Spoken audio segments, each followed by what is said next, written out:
Hello everyone, welcome to today's episode of Conversations with Experts. Today's episode, our guest is me. So I decided after Andy Bryan's interview last week to do some extra questions around the whole twin flame topic and the whole ideas of relationship and the kind of relationships that we get into. So I'm going to do this interview as if I'm doing it with a guest, and I am my guest. I'm going to do it a little bit eclectic. What I'm going to do is you're going to see me like this for the interview as the interviewer, and you're going to see me probably dressed a bit different for the answers to the questions. So Hem is a self-love coach. She supports individuals to find their inner brilliance so that they can create an inner roadmap to deep love and care. She empowers people to understand the reasons we get held back in life. Her motto, my motto, being that when we love each other and we love ourselves, we can have brilliant lives, brilliant careers, brilliant everything. In my line of work, the things that I do I use coaching, I use meditation, I use healing work, I am a yoga teacher, I do breath work, mindfulness, and I also do healing because I'm a Reiki master, and I do readings because I connect to angels. My mission is to ignite people's passions, to get back into the authenticity of their lives and get back in touch with themselves by being in honesty. I help my clients to fully develop behaviors to manifest lives that they want, and I work on things like purpose, future direction. I liken my style of coaching to just a little bit of magic that will bring out the best life that you can live. I'm also a yoga teacher, as I already said. I love spiritual texts, and the other thing I love is chocolate. So there you go, that is my bio. And it wasn't very well done because, quite frankly, it's really weird to be introducing myself. And so I probably just read it out because I just read off my bio. So it's probably like a little bit, So today what I'm going to be doing is I'm going to be talking about twin flames, relationships. So there are many different topics around this, but what I've done is I've created some questions that I'm going to answer, and I'm going to talk to the whole twin flame journey and what it is and what it means. So there you go. So join me in a few moments in the interview where I am going to take you through all that there can be explained with regard to these relationships, so you can get a bit of an understanding of what they are and whether maybe you resonate with them or whether you don't. So Hem, can you tell me what it is about relationships that are so spectacularly different depending on connections? Because in last week's interview with Andy Bryan, Andy commented on soulmates and twin flames, and he also mentioned some other areas, and I wondered if you could give us some more clarity with regard to those relationships and what they mean and how people end up in them and what they mean for us in this world, and what they bring out within our society, for example. It is such an interesting topic, and the thing with the whole soulmate conundrum is that there are so many different types of soulmate. Now, the question that you asked was about what they mean and kind of what they can bring out in society. Now, obviously, what they mean on a base level is the different types of relationships that we get into, right? And on a society level, they create the sort of butterfly effect, the relationships that we have, because all of life is a relationship, right? That is the thing. So I just wanted to go through some of them. Now, there are a lot. I've got 17 written down here, okay? And I'm not going to say them all. Well, I might do, I don't know. But let's see how we go. I might say them all. You see, the thing with them is that people get very confused by the whole soulmate relationship and the whole... Because there's story around it. There's a lot of story around it, okay? The first thing is the soulmate relationship, right? And there are, how many of these are there? There are loads of different types of them. So you could have a companion soulmate, for example, or a soul contract soulmate, or you could have a soul teacher soulmate or a soul crossing soulmate. You might have a business soulmate, for example, or platonic soulmates. There's lots of different types of soulmate, okay? Like I say, maybe we'll talk a little bit more about these, and maybe I'll bring a bit more up about them as we go along. Then you've got things like the karmic soulmate. Now, karmic soulmate is oft talked about because we're talking about intimate relationships with a karmic soulmate. Although, and I can say this for a fact actually, I don't love labels, so it's very difficult when I do a talk like this, because I think that all things are just. They just are, okay? But the thing with this is it gives us that ability to recognise the different kinds of connections that we have. So a karmic soulmate is really interesting because on a normal level, especially within the community, the spiritual community, it's always looked at within intimacy. But you can meet karmic soulmates that are not intimate. You can meet people that have this karmic connection to you that create absolute chaos in your life, but they're not romantic. But you can also have a karmic soulmate that's a romantic connection. That's a lot deeper and a lot more. I suppose it can drain you with a karmic intimate soulmate. Okay, so you could say you've got two different styles of that karmic. Okay, because they're going to be bringing different levels of learning to you. And then, like I said, we'll go into some of the other soulmates after. But I'm just going to say these ones first. So then you've got what we call the twin flame. Now, the twin flame one gets so many questions, and many people who are in this way, moving towards their spiritual development, want to find a twin flame. Now, I need to say this before we move on to any of the rest of the questions. But one of the major things and one of the main issues around the twin flame is that not everyone will have their twin flame here, right? It's often said, a twin flame relationship is when someone's in their last incarnation. The two souls will meet each other because they have blueprinted to do so. They are ready to take it to that next level and move into a different hierarchical structure within life form status, okay? Twin flames are a really tough proposition. You will get tested beyond measure. I will talk more about this. What I'm going to do is talk about these in little blocks, and hopefully more questions will come that will kind of explain it more.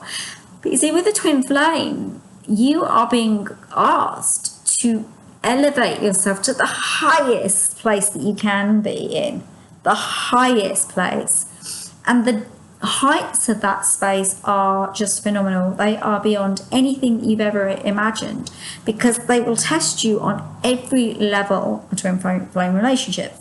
Now, a little bit more about a twin flame relationship, not so much on the intimate level and can we have a twin flame. Caveat one is we really aren't to be looking for a twin flame relationship or searching for a twin flame relationship. They are highly testing.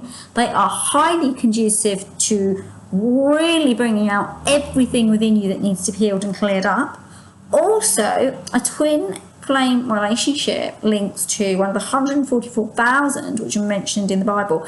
I think Andy in last week's interview mentioned a bit about the Bible with regard to this, but they are referred to in the Bible. They are actually angelic. Although normally human beings are not angelic, twin flames are angels. They are angel energy because they have come to the earth to clear our inability to love.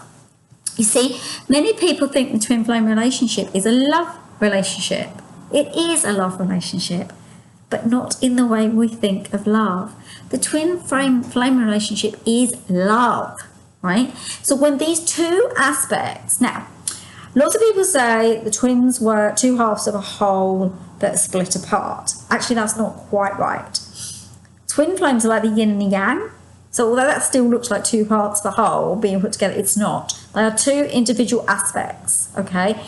And these two individual aspects have to come to, well, not have to, can come together in order to help raise humanity's consciousness. That's what they're there for. They are the way showers. They show the way. They create the journey, the blueprint, the way for people to see forward. Now, here's the bit. Some twin flames do get into union with each other. They do end up having relationships with one another. Yet it's not the primary objective of twin flames. Twin flames' primary objective is to raise each other's consciousness into that love energy, so that then they can spread that love out to the whole of the world. And then the world picks up on that and starts to raise its own consciousness, because that's what twin flames are for. They were sent here with our angelic energy in order to raise the energy of the species of humanity, right? So that's about the twin flames. That is so interesting about the twin flames, because I guess, like what you said, the twin flames are, it's maybe like a caveat. So the caveat would be that twin flames are completely and utterly non-negotiable, because the people that have come as twin flames will just be twin flames, and the people that have come that aren't twin flames won't be twin flames. So what I'm really interested now in is the other type of soulmate relationship. How does it pan out for people, and do we float from different types of relationship style, even in friendships, to other relationship styles as well? Absolutely, we actually do. We do go from relationship type to relationship type. So let's talk about the romantic side first. So, you know, we were saying about the twin flames. Often, very, very often, people who are here incarnated to be one of these 144,000 twin flames, right, is going to hit a karmic relationship first. Because what the karmic relationship does, and I can't remember if I mentioned the karmic relationship, the intimate karmic relationship, right? What it does is it actually really pushes the boundaries of the person. So all the attributes that they need to work on, like their shadow attributes or their negative attributes, sorry, not attributes, I suppose, but their conditioning that needs to be cleaned up, will come up in a karmic relationship. Karmic relationships within this sphere can be very, very draining, because what happens is the two twins are due, and they blueprinted and decided before they came to Earth that they were going to meet at X time, okay? So they've decided it. So many twins met in 2012, or they got back together in 2012, or they created union of some type in 2012. And we call it union because in the twin flame terminology, they use the word union as in being together. Not necessarily living together or anything, because that's not how it's seen, but yeah, being together. However, before this, before they stepped into that energy field, before they stepped into being able to be together, the universe will send them phenomenal tests to ask them whether they're really committed to love. You see, twins cannot really be anything but love.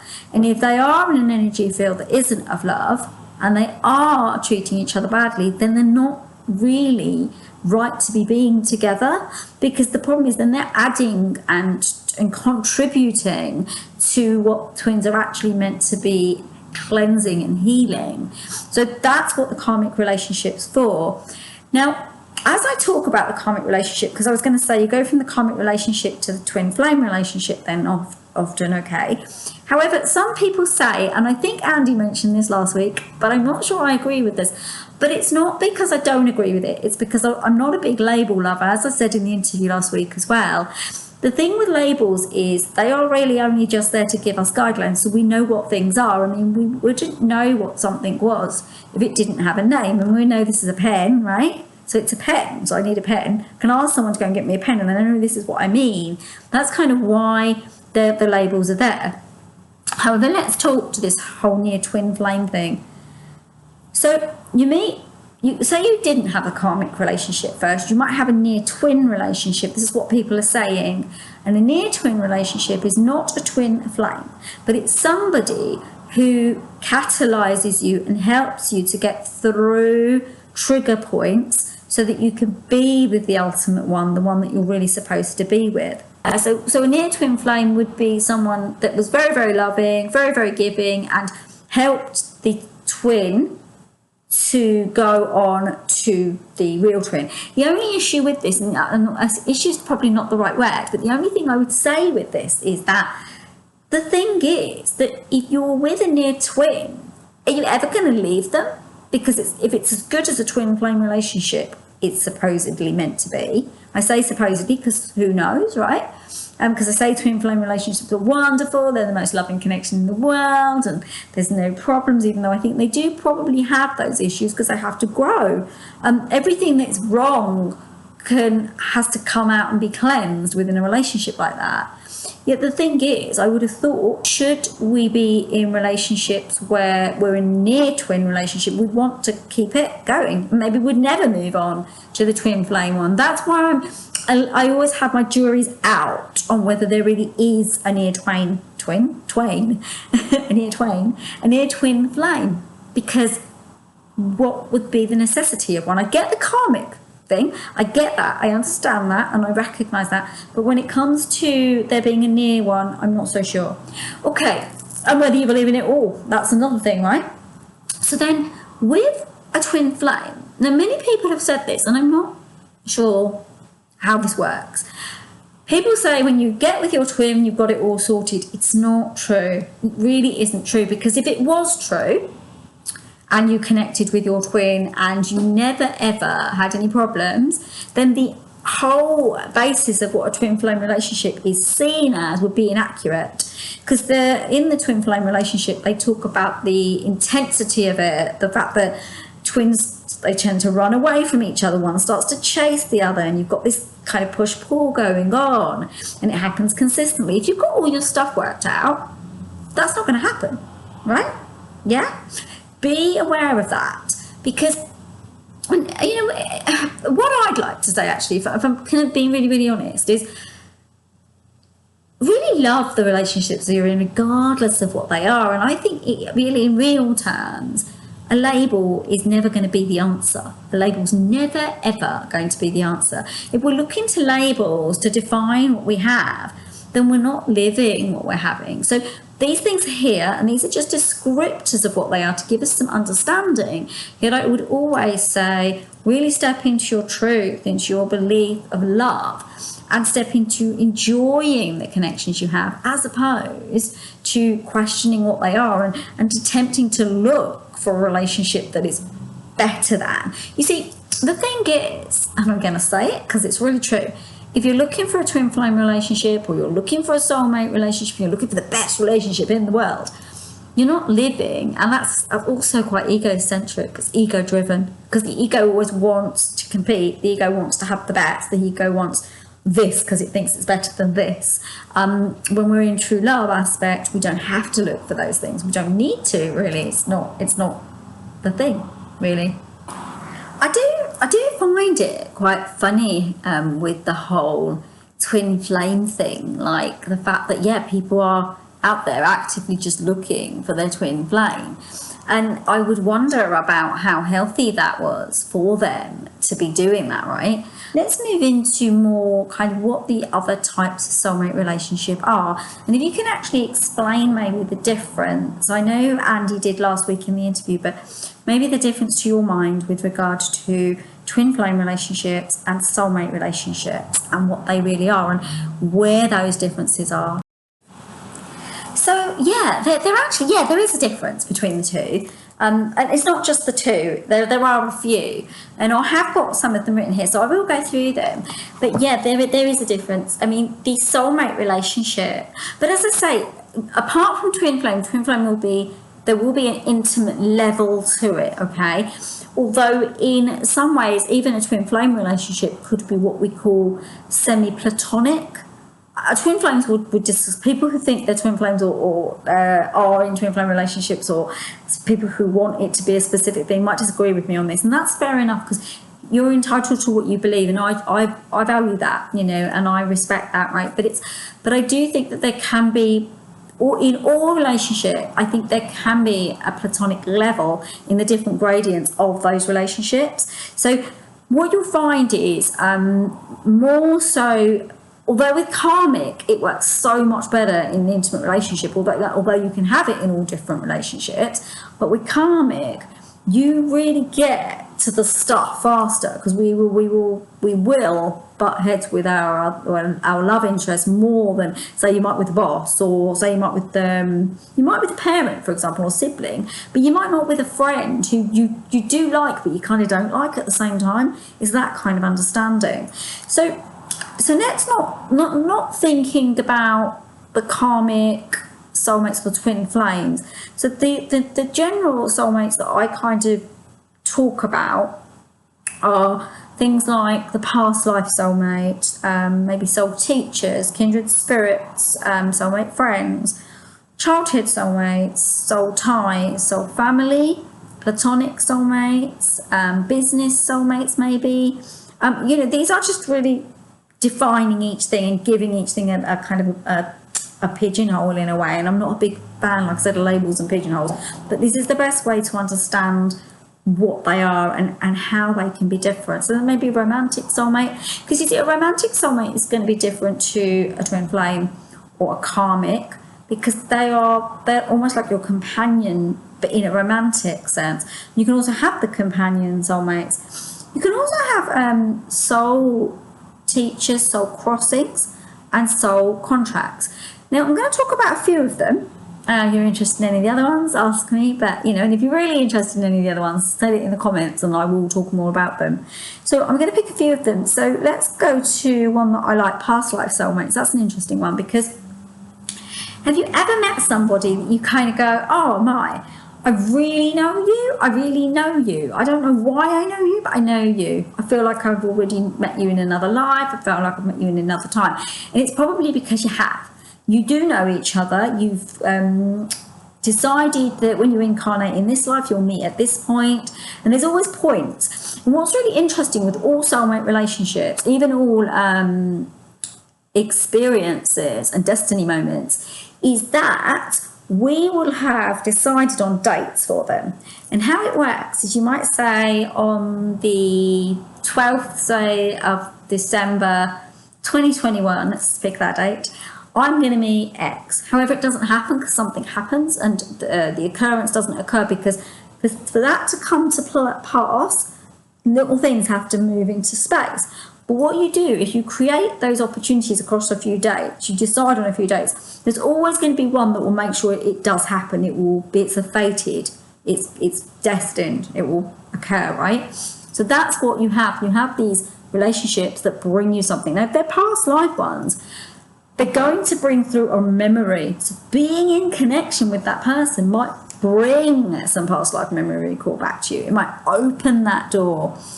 It's really interesting if you start getting that kind of recollection to look at if you've got any new people in your life, and anyone that you hadn't had that close relationship to, but suddenly something's building up, because they are probably a past life connection.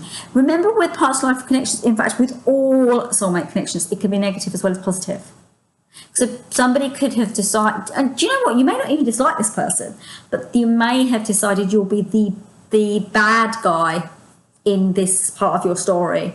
Like the heroes and villains. You might have just decided, I'm going to be your villain. They're doing you a good deed, but you're not going to see it that way, because your internal referencing system is going to be saying, they're really bad, they're really mean, and I don't like them. And that is the reason that often we struggle to get the message of a soulmate like that, and then we have another soulmate come and do the same thing. Yeah? Okay. So what else can we look at? Okay, I like soul contract soulmates as well. Soul contract soulmates, they also can be negative or positive. So the reasoning for that would be that, so you have something you need to do. Maybe you meet somebody who you're going to run a business with, and yeah, you could say it's a business soulmate, but it's a soul contract, because actually what's going to happen through this, so it could be your business soulmate as well as your soul contract soulmate. Negative or positive, still there, right? But then what happens is, you have to do a specific thing with that person, And until that's healed, because it's something from your past life you needed to learn, or it's something within your blueprint that you need to heal, it's a lesson for this life, and then you two will go through that together. And that's quite an interesting one, because with that one, you will end up meeting, you will end up going through that, and that'll happen quite fast, and it will definitely happen within timelines, and there's always going to be timelines of when things are going to happen for you. Now, another one that I like quite a lot is the just your basic childhood soulmates. These ones are so interesting because they're the friends that just never leave your life. You meet them very, very young, they stay with you, and you know, a good friend of mine once said to me, but what about the people that fall in love when they're young? Are they going to be twin flames? Are they going to be romantic soulmates? Or are they going to be childhood soulmates? Now, this is where it's interesting, and I'm really glad I thought about that to mention that. You see, they don't necessarily have to be only one of the soulmate types. They could be a childhood soulmate that is also a romantic soulmate, which then later becomes your business soulmate or becomes your soul contract soulmate, because there's something you need to learn with them. But you stay in their life because they have a good energy for you. They raise your energy. They heighten how you feel. So I guess the bottom line here is that all relationships will fall into some kind of soulmate category. The only difference would probably be the karmic soulmates, the twin flame soulmates. What I'm interested in is, are there any kind of soulmate relationships that we can avoid, so we may never have some of these kind of soulmate relationships? Oh yes, absolutely. You see, the thing is, it's like anything. We've got this plan, and in this plan, we plan to meet certain people. So there are going to be certain soulmate connections that we may not have. So for example, if you don't do anything businessy, you're probably not going to have a business soulmate, or you may not have, we're all going to have some kind of connection to majority of the soulmate types, yet there are going to be ones that just may not happen. And like, for example, if you're not contracted in to have what we call catalyst relationships, then you're probably not going to ever experience a karmic soulmate. Because if you haven't contracted in for that, because you're all aware and have seen life, okay? So everyone, including myself, we've all seen people who have these wonderful relationships. Like, they meet somebody, all their friendships seem to be good. The guy they meet, they fall in love with, they marry them when they're 16 or whatever. Probably not 16 nowadays, but, you know, back in the day. And everything's fantastic because they didn't need to go through these sort of things. Now, I'm going to say it, and it's true, and I am sorry to those of you who are spiritual, because I love you all, you know this. The truth is, the more spiritual your life and the more you start to develop this upper conscious energy and move into understanding the world for what it really, really is, the more likely you're going to hit stronger, deeper relationship that's going to test you. Now, it doesn't necessarily mean you're going to have soulmates that do terrible things in front of you, or, you know, kind of end up destroying your life or anything like that. It doesn't mean that. It's not how it works, okay? Yet we do sometimes bring in relationship that tests us to, like I said, it doesn't even have to be twin flames. It doesn't even have to be karmic. You may have a soulmate friend who you love them so much, but then they let you down later in life because you're going to learn forgiveness with them, right? You know, I know a person who had a particular soulmate that they were so close to, and then this person betrayed them, really, and they ended up not seeing each other for, I think it was about 10 years, maybe about that. I think it might even be a bit longer. And eventually there was a party, or there was an incident or something where we all got together, and they were both invited, and they actually ended up forgiving each other, and they're friends again now. They're not like together or anything. They were actually an intimate couple, but this was their learning. Their learning was to realise something. They gave each other some gift through that, and it can seem really tricky for us when we're having the human experience, because we've been trained to believe that everything ought to be calm, loving, easy. But actually, you know what? That's not how life works. So these relationships are there to help us to grow. Now, I don't know if any of you guys watch my Facebook angel readings that I do the cards on once a month in the live. And in the lives, I'm often saying how relationships there to test you. Relationship is going to push us. So it doesn't matter which ones of these relationships are. You're always going to have the ones that really light you up and make you feel fantastic, right? You're also going to have the ones that just knock you down and make you feel sad as well.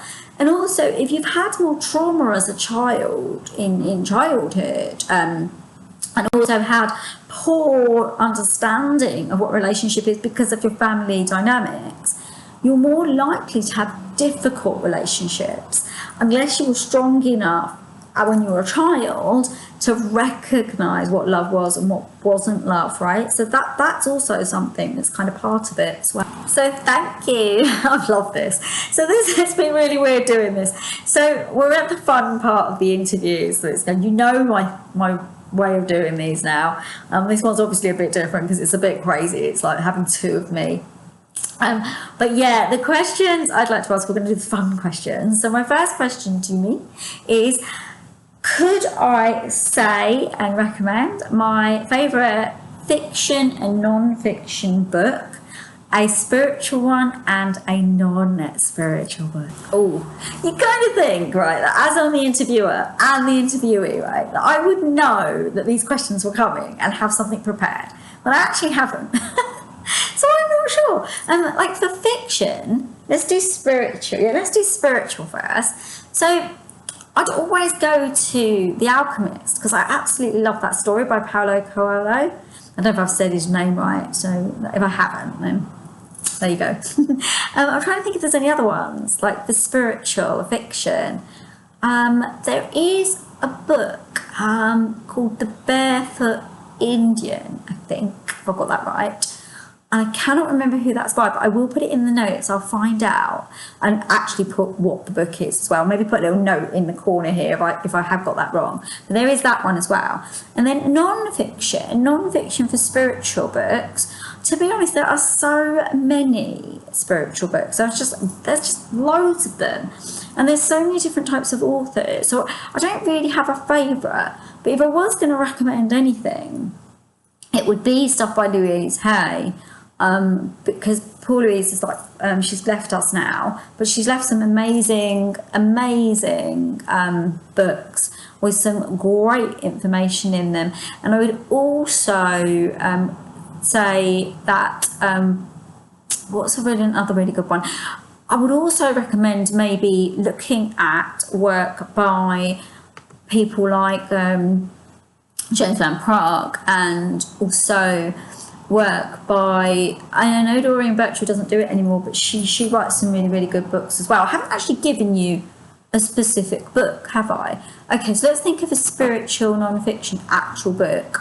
So, like I say, I read so much, right? Well, this is such a tricky one because I read so many different books. There's just like a gazillion spiritual books that I've read, but I don't actually seem to have a favourite because I can't think of one. So it's like, which book's really given me something? Maybe none of them. That's so mean. No, that's mean. It's not true. I tell you what I do like non-spiritual book, non-fiction. And it is spiritual and it isn't. I really like Judy Hall's crystal books. And she writes these crystal prescriptions. I really like them because they give really good ideas on what kind of crystals you could use for healing and stuff like that. So yeah. So there's those ones. Okay, and then it was going to be non-fiction and fiction books, normal books. Okay, so I've got my absolute answers for these ones. Fiction would be The Night Circus, and I can't remember who it's by. I will put that in the notes as well, but I love that book. It's just a fiction book, and it's really good. It's called The Night Circus. Yeah, I recommend that one. It's really good. And for non-fiction, for just sort of sort of, non-spiritual, I would recommend, it's called The Little Princes, and it's by Grennan. That is a wonderful book. I would really recommend that too. Ooh, I like those. So you just mentioned crystal prescription books by Judy Hall. So could you tell me your favourite crystals and the ones that you'd maybe recommend for people to sort of maybe work with or use, and anything like that? So maybe 2 crystals that you think are great for people to use. Ooh, crystals. I love crystals. I love them. Crystals are really interesting because they're so personal, right? They're such a personal thing. And I really kind of ward against just saying to people, oh, use this crystal, unless I'm working with them, like doing like an angel reading for them, or maybe doing a healing for them, with them. I tend not to sort of recommend crystals very much.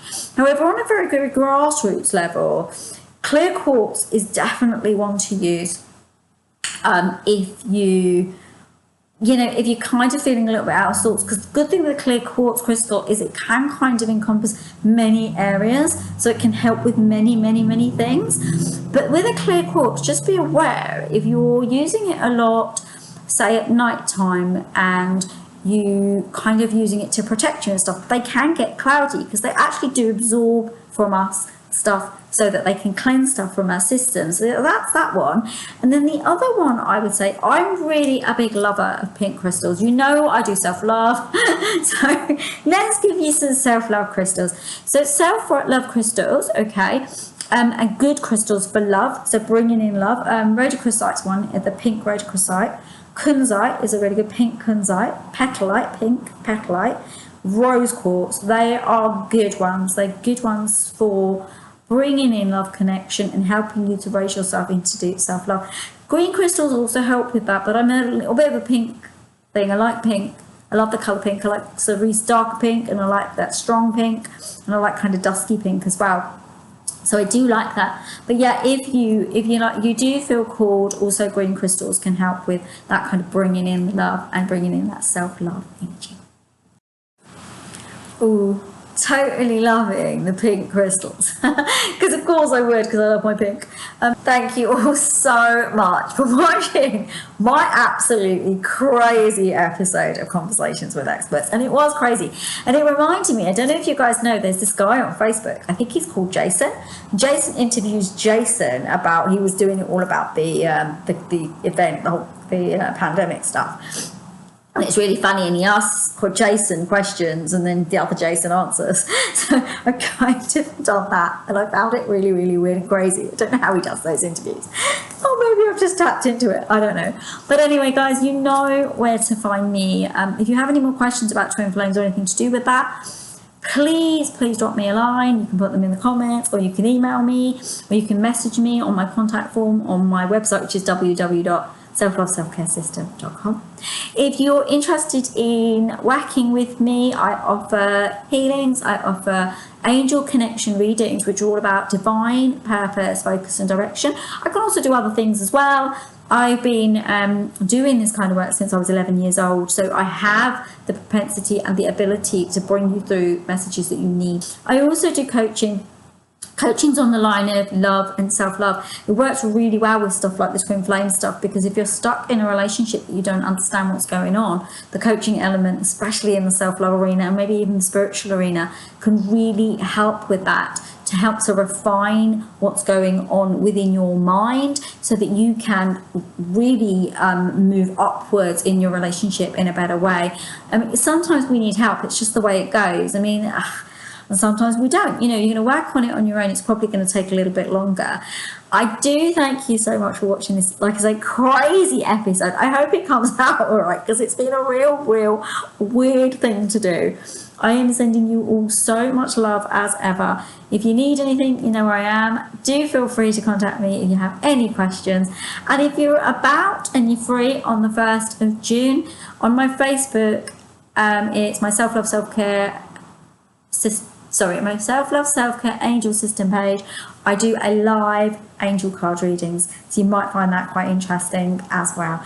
And sometimes things about twin flames come up, not often, or soulmates or anything like that, but I don't normally talk much about this kind of thing because I think it's something for each one of us to navigate in our own way. So it's been an absolute pleasure to do this. I do hope it's come out all right, and I'm hoping that some of you enjoy it and get a little bit of a giggle from it. Take care of yourselves, and I'm sending you so much love. Namaste, everyone, and I'm sending you so much love. Have a beautiful week. All the love. Bye, bye, bye, bye. Kisses, bye.